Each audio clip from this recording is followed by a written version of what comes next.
I wanted to thank NZEI for inviting me, and also Judith and Martin, who have been fabulous. I met Martin 10 years ago in Manchester, England.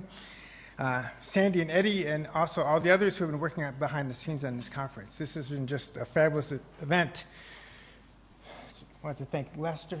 I was going to say, I guess I'll say it anyway since I've started, that if you were on late night television talk shows in the US, I would stay up and watch. But I'd be glad to have you as a brother. So that would be good. I also want to thank you for being here. It's really important that as educators, we take on the challenges in front of us and become politically involved, which is going to be my message for today. I was here 15 years ago, I don't remember exactly, and because I was very much interested in the New Zealand educational system, it's always struck me as the model for what we might do in the world, and I was very impressed then with what was going on, what I saw. I visited schools, I met with the union on that occasion, and we did some press releases, and now, 15 years later, when most of the world has been infected by germs, you're still working to try to do the things that we need to do in the classrooms. And so I've been more impressed this trip than last time, and my main goal for today is to tell you to keep on working at what you know best and to make sure that teachers' voices are heard. I want to build on what David Berliner started on yesterday, and I thank him for setting the groundwork for much of what I want to say. What I want to do is, he was more general, I want to focus on education as it's occurred in one state, the state of New York, and also try to plot out what's happened over the last 20 years so you can see how what seemed as minor, innocuous kinds of changes just kept on rolling and rolling, and how we got to the place where we are today. David was right to say that, in fact, people in the United States, I don't know if you use the word insane, madness, all of those would be appropriate. Education in the United States is at a place that I could have never imagined it would be in my 40 years of education. It is really in a terrible state. He used the word liars. I'm going to be talking in my talk about how people lie with statistics. In fact, I tell my students never to believe anything that people tell them in terms of test scores. All test scores are manufactured, and none of them are to be believed. Also, I'm just giving you an overview. I also want to mention, and this was, of course, is what's going to be happening with your own educational policy, is that the people who are promoting policies that we know are harmful to children will be, of course, advancing those policies, saying that what they care about is children, what they care about is equity, and in fact, they don't. And so we have to deconstruct what they say. And what I think what will be happening is, I predict that one of the things that might be happening is now that the government is putting forward this $350,000 in terms of educational reform, that one of the things they might be saying, well, now we need to know whether we're getting our value for our money, and we need to have standardized tests to do that. So they're going to be able to use what they're beginning today to ratchet up and demand more changes, and we need to resist that. Okay. I'm now going to get to my prepared notes. So my talk today is a cautionary tale of how in New York some seemingly minor initial reforms, 5 standardized tests and charter schools, have led to the potential end of public education. I find it amazing that I've come to the point of saying that public education in New York may be ending. It is something that I've warned about, but I'm actually still surprised to see that we're in the state that we are now, and that might be the case. But things have exceeded my very worst fears. Much of what I will describe will seem preposterous. You'll think that can't possibly be the case. But I promise you that I'm not making any of this up. Everything I say is true as far as I know. Of course, I also want to make clear by stating that we are facing the end of public education, that I'm not suggesting that education will not be publicly paid for. Rather, taxpayers will fund schools that will be controlled by private corporations and institutions, and essentially we're moving to an era of public costs and corporate profits. Not surprisingly, it is the same corporations, institutions, and individuals who stand to benefit from education privatization who are pushing the current reform agenda that consists of the following. First, assessing students, teachers, and schools through standardized tests based on national standards developed almost entirely without the participation of teachers. Second, shifting education policy away from the school and community level to the state and national levels, where the federal government, corporations, and philanthropic organizations will make decisions without input from and unaccountable to the public. And three, creating publicly funded but privately operated charter schools that, as David showed yesterday, siphon the most able students and funding from the public schools. The public schools will be increasingly burdened with educating students the charter schools do not want, those who live in poverty and or have disabilities, placing the remaining public schools in a downward spiral with a higher percentage of students requiring more services with decreased funding. This process is already at work in our cities, but beginning to spread out into suburban and rural areas. I want to digress for one more second before going further and just mention that in 1956 we had a Supreme Court decision that said our school systems were separate and unequal and we needed to integrate the schools, well, not as soon as possible, unfortunately. And unfortunately, we in fact have not integrated the schools, and the schools in upstate New York and in much of the northern states are more segregated now than they were in 1956. The Rochester City Schools, which is the largest school district that I'll be talking about, is 90% students of color and 90% students living in poverty, and that increases every year. I think it's 16 suburban districts that surround the city school district. The demographics are exactly the opposite. The funding also is higher for the suburban schools than for urban schools. So we have separate and unequal schools, and people in the United States don't yet quite seem to be aware that that's what's happened. Somehow they miss understanding what has occurred. So let me get into how we have lied with statistics. In the 1990s, the Department of Education and then Commissioner Mills began requiring that secondary school students pass 5 standardized exams in 4 subject areas, 1 in science, 1 in math, 1 in English, and 2 in history. And that they need to pass all 5 exams if they wanted to graduate from high school. This meant that theoretically and in practice, some students could receive high grades in every subject area and still not graduate from high school because they failed 1 test. And in fact, this happened because English language learners might do very well in class. In fact, I know of students who got all A's and were accepted into university, but because they were English language learners, they could not pass the test and did not graduate from high school. However, because the testing requirement led to more students failing to graduate, this was not something that the commissioner wanted to be known for. You know, people who are politicians, and commissioners are surely politicians, are trying to do 2 things that really are opposing. And a lot of their decisions are made on how they want to try to balance those. What commissioners are trying to do is they want to look tough, so you institute standardized tests, and sometimes you make those standardized tests very difficult. But on the other hand, you want to also look successful. And if you have a lot of students failing, then people will see that fewer students are graduating and you're not being successful in your reforms. So they want to have it both ways. They want to be tough and rigorous, and they want everyone to pass.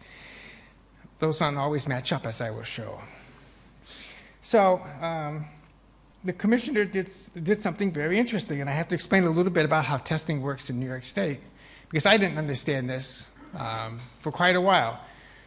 I don't know how it was when you were in school, but when I was in secondary school many years ago, you took a test and you had to get, say, 70% of the questions correct, and then you passed the test. You could count those up, right? If there was 10 questions and you got 7 right, you passed. 6, you didn't. Very straightforward. But in tests in New York State, we have what's called cut scores. And so a cut score means that they can determine what the score is, the minimum score that you need to have in order to pass the test.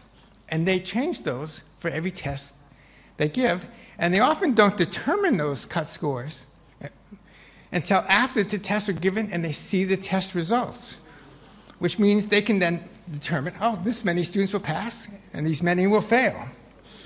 And so we have most of our students take as their science course, as their science required test, the test on what we call living environments, or what other people might call biology. And so this is a test that many students might fail, and the commissioner, of course, wanted them to pass. And so he set the passing rate at 39%, which is only, the passing score, which is only, not too far above chance. But so students could pass. And of course, nobody knew how this was done was kept secret. Eventually, it was revealed that, you only needed 39% right, and the commission now is being criticized as, you're not so rigorous after all. In fact, you can guess and possibly guess at most of the questions. You might even pass the test. And so then he decided that he needed to look tough. And so one of the other tests that students might take is the test in physics. So these are statewide Regents exams. And so what he did is he decided he would make that difficult to pass, and that would be okay because the students already passed the one science exam they needed to pass, and so they would still graduate even if they got low scores on the physics test. And so I want to tell you how scientifically we are about determining cut scores in New York. So he brought 12 people into a room. I don't know if this is how it occurs every time. And he said, I want you to set the cut score. And they set it too low, meaning more students would pass. So he dismissed those 12 people from the room, and he brought in 4 people. And he said, I want you to set the cut score higher than the previous people were going to set it. They didn't set it high enough. So he dismissed those 4 people. And then he brought in 1 person and said, I want you to set the cut score. I don't know, why doesn't he just do it himself if he knows what he wants, right? But he tells them, so they set the cut score, that 1 person, singular, and set it high enough. And so only 39% of the students who took the physics test passed. Now, he forgot. I'm not sure if the commissioner talks to parents, but that the students, they didn't need it to graduate, but they were usually typically juniors and seniors taking physics, and they needed this score. They were applying for university. And failing the physics final exam does not really look good if you're applying for a prestigious university. So the parents, and being mostly, in this case, middle class, upper class parents, were a little bit upset. And if, they complained, and at first he said, no, I set this objectively. If you knew the truth about how I go about doing this, you would understand that. And, but they complained, and eventually he reset the cut score and increased the passing rate significantly, and everybody was happy. But that's how we determine passing rates in New York State.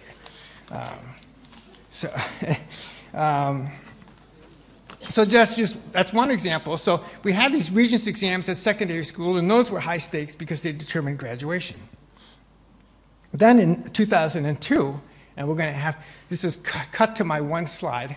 In 2002, No Child Left Behind was signed into law by then President Bush, and this requires that students take standardized tests in reading, not reading and writing, or not literacy, but in reading and in math on every grade 3 through 8, and that the schools will be evaluated on whether they're making adequate yearly progress. And students would get, each student would get scores, each school would get a score, and if the school was not making adequate yearly progress, it could face penalties, which would include after the second and third year being turned over to a management company, a for-profit management company, on the third year being turned into charter schools. And so it had real, again, high stakes for the schools and the school districts. So this is one chart, and what I'm trying to show in here, when it first came out, they said, so the school needs to make adequate yearly progress, and I was trying to understand, well, what does that mean? Maybe it has something to do with progress. But of course, I was wrong. So I have the blue line it demonstrates what schools had to do was in 2002, they had to draw what would be the minimum threshold for the percentage of students passing the exam in order to be a passing school. So it starts off, and every state did this differently, and every state, so this is this is a typical line. So it starts off at about 35% of the students have to pass, and then it goes up towards 2014, where 100% have to pass. So the green line is indicator of maybe a typical urban school, where because income is so closely correlated with academic success and test scores, that urban schools have a much lower percentage of students passing. So the green line starts off about 25%, and you can see it's rising. And you might think because your test scores are rising, your passing rate is rising, that that's making progress. But you would be wrong, because you have to get above that blue line. And not surprisingly, then, almost all of our urban schools were deemed to be failing schools. Now, the red line, which you're probably wondering about, is a fictional suburban school district where they start off much higher in terms of passing rates. And then, just for fun, I have it staying even or declining a little bit. But even though they're declining, and you might not think they're making progress, they're succeeding because they're staying above the minimum threshold. Now, this was signed into law in 2002 by President Bush. He knew that he would not be president in 2014. Or at least I assume he knew that. And so 2014, but what 2014 says is that every student in every school has to pass every test in order for the school to be successful. I mean, who thunk this up? How could you possibly think every student in every school would pass every test? So what it means is that eventually, the urban school is failing. Eventually, this suburban school is failing, and eventually, every school is failing.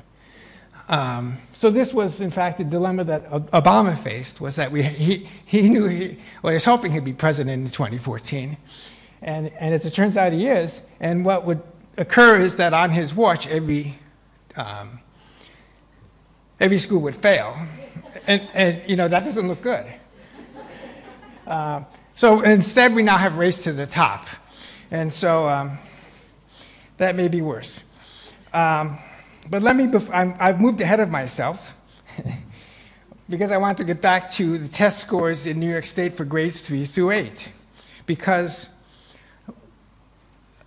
again, the commissioner wants to look good, and he can set the cut score wherever he wants. And so every year, the passing rate on the tests improved dramatically. And myself and other people who are honest educators would say, these scores can't possibly be right. Students don't improve by 25% year after year.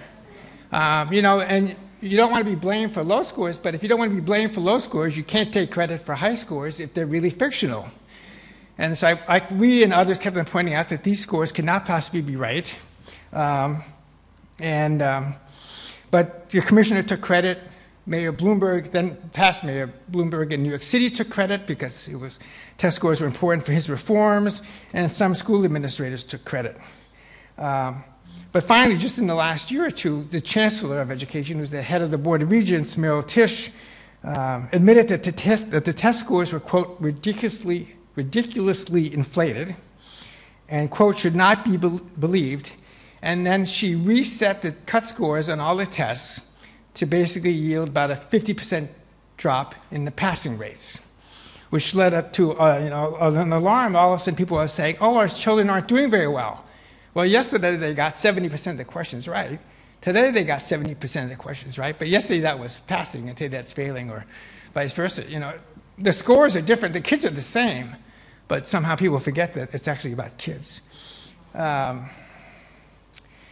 So the test scores, one of the things, and this is one of my concerns about New Zealand, obviously, is that you could start to implement, I'm worried about the minister might say, now that you've we're putting $350,000 into, not $350,000, $350 million, thank you, into educational system, we need to make sure we get value for our money, and we need to have some standardized test scores to see if our reforms are working.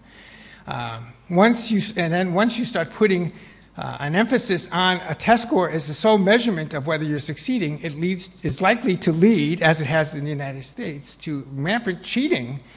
Of many forms. I mean, one is just everybody starts teaching towards the test. We get rid of all the other subjects. We only focus on those that are tested. But in fact, in Atlanta, Georgia, several years ago, in which the superintendent was getting awards for raising test scores, it was revealed that on weekends she would pull teachers into secret meetings where they would sit and erase the wrong answers on the tests and fill in the right answers, and improve the test results for students. And, I'm not trying to blame teachers. I mean, she would threaten them with, of course, being reprimanded, getting bad evaluations if they didn't go along with erasing the test scores. This also happened in Washington, D.C., in the Michelle Rhee, and I just had a minute to look at the New York Times this morning, and the front page story in the New York Times is the 3 Philadelphia school principals were fired for doing the exact same thing in their schools, and many teachers and others are facing disciplinary responses. So if you make anything high stakes, it's likely to lead to high pressure, and it leads to people doing things they shouldn't be doing. Let me get back to President Obama, and I have no idea how I'm doing on time. President Obama, as many of us had hoped, would lead education in a different direction, has instead promoted more privatization and regimentation through Race to the Top. Race to the Top replaced the impossible requirements of No Child Left Behind, but is really jumping out of the frying pan into the fire. Under Race to the Top, states strapped for funding because of the economic recession could compete for additional federal funding if they met certain requirements that would be considered. Those requirements included promoting privatization by removing the limit on the number of charter schools, adopting the Common Core state standards and tests, using the tests as a value-added measure to determine whether or not teachers were, quote, effective, and if they are not, requiring professional development, and potentially removing both probationary and tenured teachers from their positions. A few years ago, New York won $700 million, of which the Department of Education kept half. A large percentage of the money was given to Pearson and other for-profit organizations to develop the standards, the curriculum, and the test scores. And a small part was given to schools. Now, when this came out, I happened to be on the radio that day, and I said that we will soon see that schools who were celebrating that they were now going to get some additional money will soon be regretting the fact that they took it. And in fact, very little trickles down to the school districts.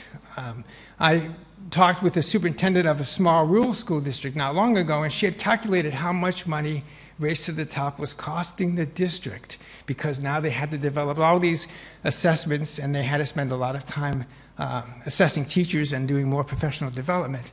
And she calculated that it cost the district $157,000 the first year.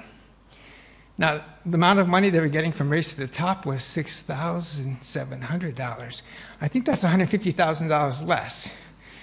So they got very little money, and it cost them a lot of time and effort, and I would argue, in fact, diverts them from doing what they need to do to be a successful school. However, the increased expenses were the least of the problems schools faced. Student teachers in schools are now assessed based on Common Core standardized tests, which were given for the first time last spring, even though teachers had only just begun to implement the curriculum. So let me tell you about the test results. Again, this is all deceptive. So the students in last spring were tested on the Common Core standards and curriculum. Now, one odd thing about it is that the teachers had only received the standards sometime during that school year, and some of them were just beginning to implement the curriculum as the tests were being given. The test assumed, in fact, that the curriculum had been given for all the previous years the students were in school. So if you were being tested in 8th grade math, it assumed that you now had the Common Core curriculum for the previous 7 years, which of course you didn't, and you didn't have it for that year either. Now the commissioner warned, now he sets the cut score, he warned that we would have a low passing rate. He can set it wherever he wants. Now we don't know how he sets this, it's a secret. I've tried to ask him, but I've never been able to have that opportunity. But in New York, only 31% of the students passed the recent tests.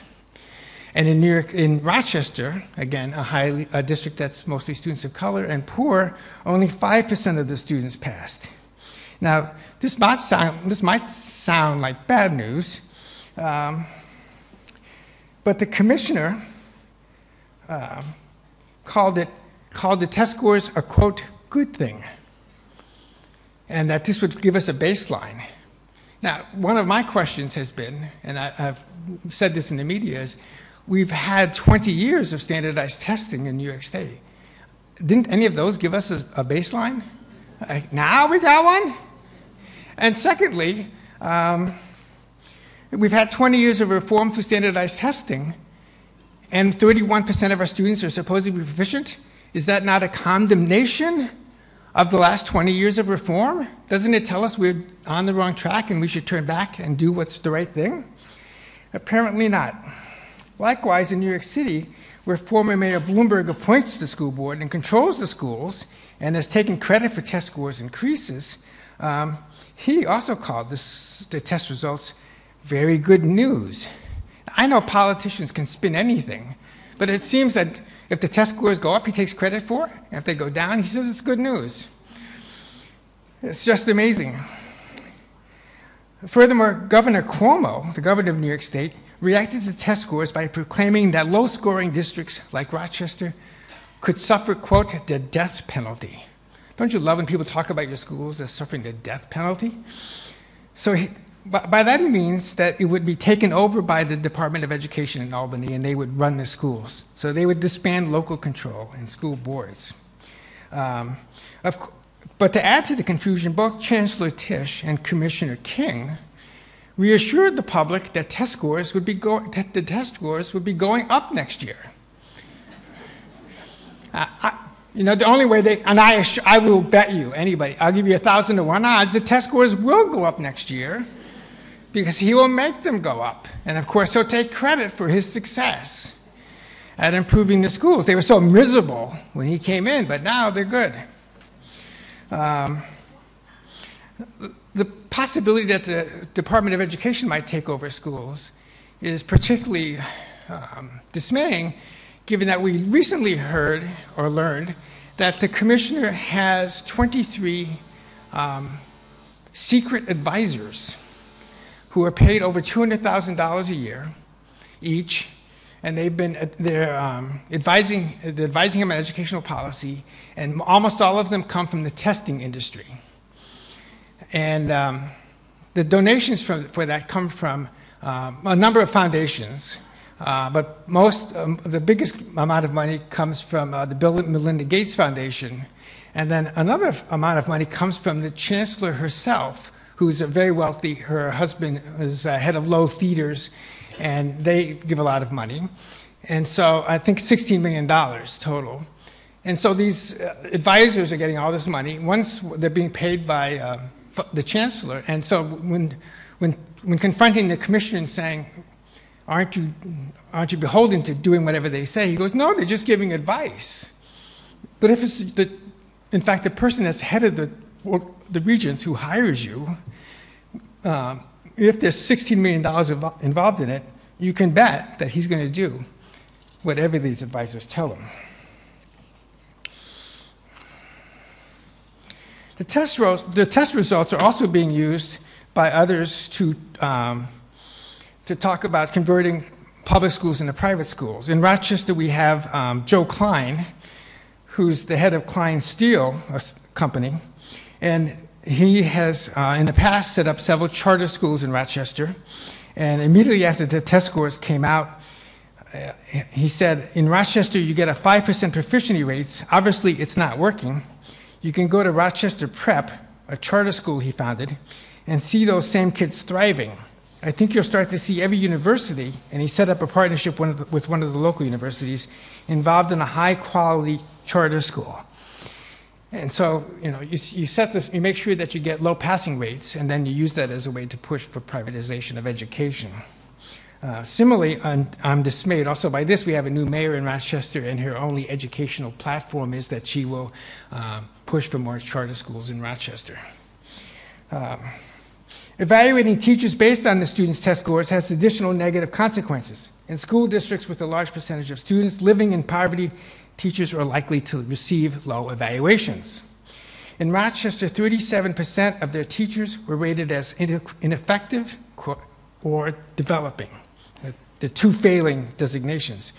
In response, Adam Urbanski, head of the Rochester Teachers Union, stated that the teacher evaluation system was, quote, intentionally positioned to dismantle urban public schools, possibly to diminish union power and allow for the growth of charter schools. Race at the Top also reveals the increasing role that unelected and unaccountable individuals and organizations play in developing educational policies and practices. As alluded to earlier, philanthropic organizations such as the Bill and Melinda Gates Foundation and for-profit organizations such as Pearson substantially control and benefit from current educational policy. Bill Gates, who I've written about in a number of places, is not only one of the world's richest individuals, but also one of the most powerful and dangerous. In education, through his gifts and education projects, he has a greater effect on education policy than anyone else. The Gates Foundation has given tens of millions to develop the Common Core curriculum, including $10 million to a company called Common Core Incorporated. Yet the mainstream media rarely comments on his power, portraying him only as someone who wants to do good. I have heard intelligent people say, intelligent people I respect, that if we could just hand education in the United States over to Bill Gates, we'd have all our problems solved. Seriously. Let me give you one example of his reform proposals. This is, I think, one of the primary ones I've heard. Because he argues that to have student success, that the most important part into student success is teachers. And that the quality of teaching is closely related to the quality of students' results on test scores. And if your students score above average on the standardized tests, you are obviously an above average teacher. And conversely, if your students score below average, you are a below average teacher. So his proposal is, this is also former Mayor Bloomberg's, is that what we should do is just fire all the teachers who get below average test scores.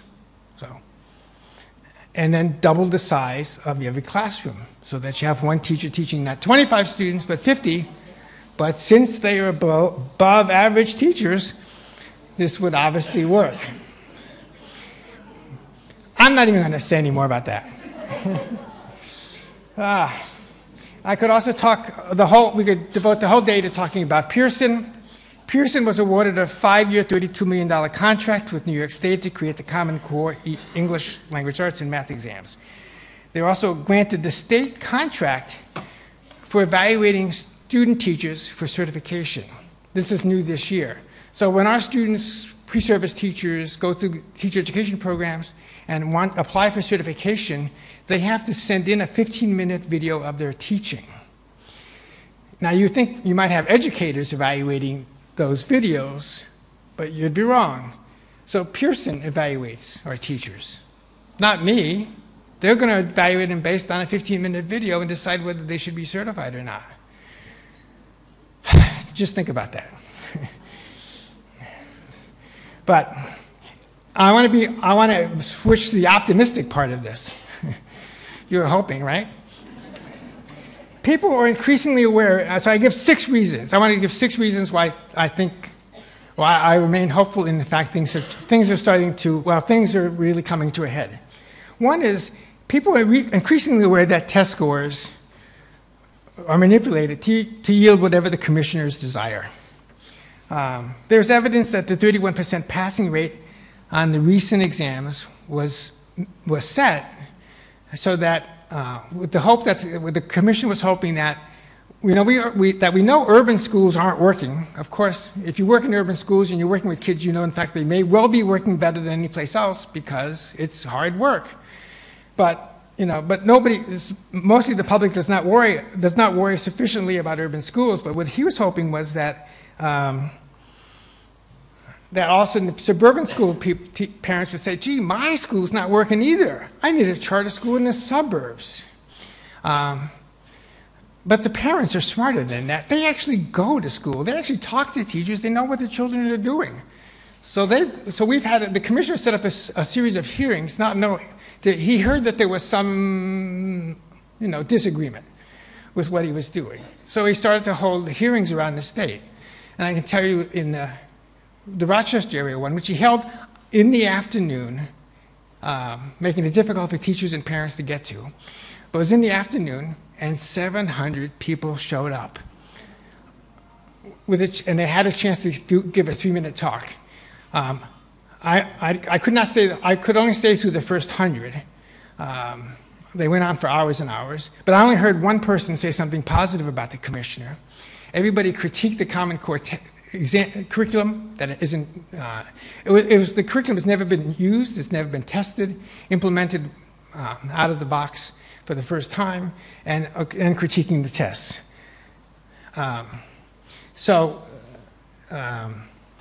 They criticized that, and one of the responses I heard was from a teacher who said, as a teacher, I'm required to turn in anybody who's guilty, who I suspect of child abuse, so that people can intervene. So I'm turning the commissioner in. And I think we should all do that. We should all turn the commissioner in. We should all turn him in every day. But the parents are upset, and they're showing up and they're voicing their concerns because they know that this is ludicrous. Secondly, the Commissioner King and also yesterday Dave Berliner was talking about Arnie Duncan are very arrogant. They talk down to parents and teachers and argue that only they care about standards and nobody else. Have you ever met a parent who actually didn't care about whether their kids were learning something important and doing well? So in response, so many of the, as I just said, suburban parents were getting upset, which is the first time this was happening. And Arnie Duncan responded to the suburban parents by saying the following. He said, "It's amazing to me that some of the pushback is coming from sort of white suburban moms who all of a sudden the child isn't as brilliant as they thought they were. And the school isn't quite as good as they thought they were, and that's pretty scary." A little condescending. And I'm not sure Duncan is as bright as I thought he was. So he got in a little trouble for that one. Furthermore, the public is increasingly disturbed by the funding cuts to their schools by corporations such as Pearson reap millions from Race to the Top funding. Schools are reducing their teaching force and doing with fewer supplies. Fourth, the United States has a long and cherished history of locally controlled public schools. However, the State Department of Education, the federal government, and most disturbingly Bill Gates and other conservative foundations now set educational policies and practices, with teachers left to implement them. Furthermore, not only has control of education shifted to the state and national levels, neither Pearson, Bill Gates, Arnie Duncan, or Commissioner King are elected, accountable, or responsive. We talk about holding teachers accountable, but we never hold commissioners accountable. We don't hold Bill Gates accountable. They need to be held accountable. Fifth, the realization that charter schools undermine teaching as a profession. Charter schools are non-unionized. Teachers work under one-year contracts and have no protection. The teaching profession is further undermined by Teach for America, the most dangerous organization in the United States, which prepares recent college graduates in a 6-week summer course to teach in urban schools. Teach for American teachers typically teach, if they last at all, for 2 to 3 years. By the way, Teach for America is known, maybe not affectionately, by others as Teach for a While. Actually, it's known by teachers. Oh, here comes one of those Teach for a While teachers. It's only part-time. In Chicago, the administration is laying off hundreds of unionized teachers and replacing them with Teach for America teachers, as I would argue, as a major effort to bust the union. one of the outcomes, and this is a real fear, is that Teach for America is becoming the model, and people are beginning to accept the idea that teaching should be something you do for 3 years, and then you go on to your real career. With the notion that it's not a profession, that it's something that can be easily learned, and something you do at low pay, with low expectations, and then you move on. And in my classes, I continually talk about defending teaching as a profession because it's teachers who know what goes on in the classrooms, they know about children, they know about teaching, and they're the ones who need to be listened to and taken seriously when we talk about education policy. Sixth, while the corporate education reformers often argue that poverty is not an issue, in this year, the 50th anniversary of the Civil Rights Act, as economic inequality worsens and our childhood poverty rate is only second among the developing countries, only second to Romania, poverty is being placed back on the agenda. Therefore, what can be done? There's no one thing to be done. There's many things, and it depends on where you are, what the opportunities are. 15 years ago, I set up an organization of parents, teachers, administrators, university folks, community members, with the goal of organizing for educational reform. We called ourselves initially the Coalition for Common Sense in Education. We thought common sense might be a good idea. But then a few years after that, the government in Ontario, Canada, the Conservative government started talking about common sense. And Rochester is not far from Ontario. And of course, they were misusing it politically. And so we changed our name to the Coalition for Justice in Education. We meet twice monthly to share information and plan strategies to influence education policy at the local, national, and state levels. We hold public events featuring speakers such as Jonathan Kozol, who wrote a book about education apartheid in the United States. The full title of the book is Shame of the Nation. Pauline Lippman, who talks about educational policy in Chicago. Ken Saltman, who talks about neoliberalism in education. So we have regular informative events for the public. We meet regularly with newspaper editorial boards to try to make them understand what's really going on. Of course, the media they're typically not very sophisticated. In fact, I must say it's really hard to figure out what's going on because there's all the lying and deceit. And to try to figure out and expose what's happening takes a lot of work. And so we try to do that work and try to educate others. I talked about AYP. Most people still don't understand AYP, what that meant under No Child Left Behind, or how that worked. And so our job is to try to explain that. We collaborate with school board members and union officials to resist and reverse education policies. We lobby state legislators and the regents in Albany at the state capitol. We're currently planning a series of events around Diane Ravich's new book. Diane Ravich was a longtime conservative in education, promoted standardized testing and privatization, and was part of the Bush administration, the first Bush education policies. And over the last 3 or 4 years, she's reversed her thinking and seen that, in fact, that what she thought was going to lead to better schools, in fact, has led to their decline in very real ways.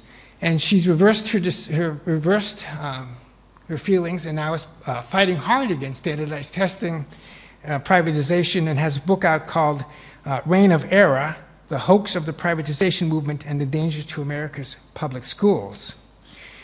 And so we have an organization in Rochester called Writers and Books. They do a thing called All Rochester Reads One Book. We convince them that the one book they should read is Diane Ravich's, and that we're organizing a number of different discussions and venues where people to talk about different issues, such as how does what's happening in terms of special education, or what's happening in terms, does PISA mean anything, or how do we make sense of these standardized test scores? So we're trying to get parents and teachers and everybody talking around this for at least several weeks in the month of May. And so, and I think it's because we do those kinds of things that we were able to get 600 or 1,000 people out of some of these meetings. Some students are boycotting the standardized tests. In fact, I received an email this morning asking me to join the boycott movement for the tests that are coming out in grades 3 through 8. So students, or some of the students, are staying home. Some school districts, realizing that Race to the Top costs more money than they get, are removing themselves from that, saying we no longer want to receive your money and we don't want to be under the mandate. So that's occurring. And currently we have the state union, teachers union, the administrative union, and now I'm forgetting one, has all called for a 3-year moratorium on Race to the Top testing and Common Core curriculum. And so we'll see where that goes. So we're working on a number of different fronts, trying to educate people, trying to see what works, trying to continually push back against the commissioner and his corporate supporters. So let me end by saying that I implore you to take a stand and fight politically for the schools and the society we need. We know that politicians and the media will misrepresent public schooling and push to cut funding, develop top-down accountability measures, and narrow the curriculum. It is up to us to take the lead in fighting for a socially just society in schools. I wish you all the courage and intelligence to succeed. Thank you.